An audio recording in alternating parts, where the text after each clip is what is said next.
किस प्रकार का वो तो आप लोगों को मालूम ही है।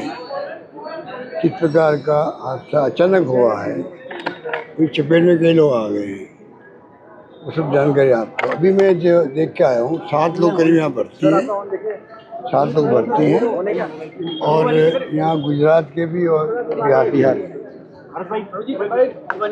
एक ई रिक्शा चालक हैं, वो कहते हैं वो तो उसने 5 लोगों की जान बची वहाँ पर, वो जयपुर रहने वाले हैं। बाकी जो स्थिति है 2 सीरियस हैं, वो वेंटिलेटर पर हैं। बाकी एक को छुट्टी आज मिल रही है, बाकी इम्प्रूवमेंट ठीक ढंग से कर रहे हैं। डॉक्टर से बात करी, डॉक्टर अपना पूरा धर्म निभा रहे हैं। ये मैंने महसूस किया, मुझे खुशी हुई कि डॉक्टर्स जो देखभाल कर रहे हैं उसमें उनके जो सगे संबंधी साथ हैं वो भी संतुष्ट है इस बात को लेकर, किसी ने शिकायत नहीं करी है। अब सवाल ये आता है कि जो घटना तो जब हाईकोर्ट ने संज्ञान ले लिया, जोधपुर हाईकोर्ट ने भी और जयपुर में भी, ये सरकार के लिए बहुत शर्म की बात होनी चाहिए। ये नौबतें क्यों आई? अगर सरकार समय पर कदम उठाती। हम भी मांग कर रहे थे कि आप कोई कमेटी बनाओ स्पेशल, और एक डिपार्टमेंट का काम नहीं होता, इसमें पीडब्ल्यूडी डिपार्टमेंट भी आता है, पुलिस डिपार्टमेंट भी आता है और ट्रांसपोर्ट आता है। कहाँ कमियाँ हैं, कहाँ खामियाँ हैं, कहाँ स्पीड ब्रेकर लगे हुए नहीं लगे हुए हैं, गाड़ी की स्पीड कितनी होती है, आजकल तो सब मशीन लगी होती है। तो जहाँ कमियाँ अगर पूरी नहीं करेंगे तो एक्सीडेंट होते जाएंगे। और किस प्रकार के लोग मारे जा रहे हैं लगातार, वो दुखद है पूरे प्रदेश के लिए। अब बात रही कि मुआवजे की बात कर रहे हैं आप लोग, मुआवजा अभी तक घोषित नहीं हुआ, ये हमेशा डिले करते हैं। सरकार को, मुख्यमंत्री को इस बात का एहसास होना चाहिए कि जिनके घर में हादसा हुआ है, जितना जल्दी हम एक्शन करते हैं, इलाज की टॉप प्रायोरिटी है, इलाज चल रहा है। दूसरा मुआवजा होता है जिससे सांत्वना मिलती है आदमी को। कोई मुआवजा मिलने से कोई जान वापस नहीं आती है, जो चला गया आदमी चला गया है।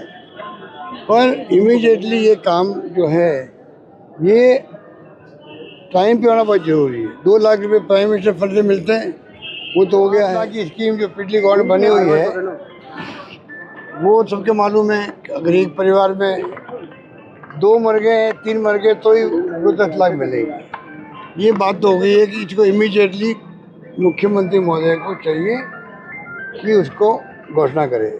पर विशेष बात मैं कहना चाहूँगा वो है कि जब बाकी जगह जहाँ मृत्यु होती है, अभी फलोदी में हो गई जोधपुर के अंदर, या पहले जैसलमेर में आग लग गई बस के अंदर, जब दबाव पड़ता है सरकारों पर, मोर्चे में जाकर लोग बैठ जाते हैं, तब सरकार पैकेज देती है। ये केस अजीब सा केस है, ना कहीं जा रहे थे ना आ रहे थे, अपना काम कर रहे थे, अचानक ही घटना, गाड़ी आती है रौंद देती है सब लोगों को। इनके लिए मैं विशेष कहना चाहूँगा मुख्यमंत्री जी को कि वह दबाव में आके आप घोषणा करते हैं तो कृपा करके जो ये बिखरे हुए लोग हैं, बल्कि जो बिहार का भी इसके अंदर है, गुजरात के लोग भी हैं, हमारी गुडविल ऐसी है राजस्थान की, हमें तमाम लोगों को, राजस्थान सहित लोगों को, जो पैकेज हमें दूसरी जगह दिया, मैंने जैसलमेर में दिया है, फलोदी में दिया है, उसी प्रकार के पैकेज यहाँ भी मिले। ये लोग तो इकट्ठा होंगे नहीं, ना धरना देंगे आप बैठ करके, तो इसके माने ये नहीं कि उन गरीबों को मतलब कोई न्याय नहीं मिले। तो सरकार की जिम्मेदारी भी है, नैतिक जिम्मेदारी भी है। जो घटना हो गई, बहुत बुरी घटना हुई है, सबको दुख है पूरे प्रदेशवासियों को। और इसलिए मैंने कहा हाईकोर्ट को संज्ञान लेने की स्थिति क्यों बनी। अगर सरकार विश्वास दिलाती समाज को, प्रदेशवासियों को, कि कोई कमी नहीं रख रहे हैं, तो शायद ये नौबत नहीं आती कि हाईकोर्ट तक ही संज्ञान लेता। अब चाहिए मुआवजे की घोषणा जल्दी करे, इलाज पूरा हो रहा, घायलों के लिए अलग से मुआवजा दें उनको, और इलाज में 2 लोग ज़्यादा सीरियस है उनको पूरा देखभाल करें। कमी बेची होगी, डॉक्टर बुलाना करना हो कहीं से भी तो बुलाएं, बाहर से बुलाएं, पर जान बचनी चाहिए आदमी की, ये मेरा मानना है।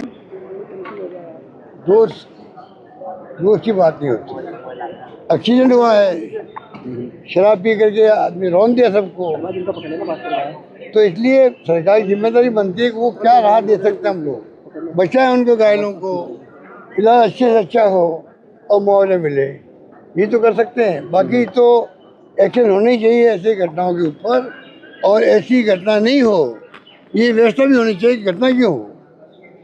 इसके नियम कायदे बने हुए भारत सरकार के अंदर भी, तब हम लागू होने चाहिए। हमारे वक्त में भी अच्छे तो पहले भी हुए होंगे, पर हमने पूरा मॉनिटरिंग करी उन लोगों को, प्रयास किया कि लोगों को तकलीफ नहीं हो, इलाज ढंग से हों, और नौबत ने एक्सीडेंट की। आज लगभग 10,000 लोग मरते हैं प्रति वर्ष राजस्थान के अंदर, 2 लाख के लगभग मरते हैं, 1.5-2 लाख मरते हैं पूरे कंट्री के अंदर एक्सीडेंट से।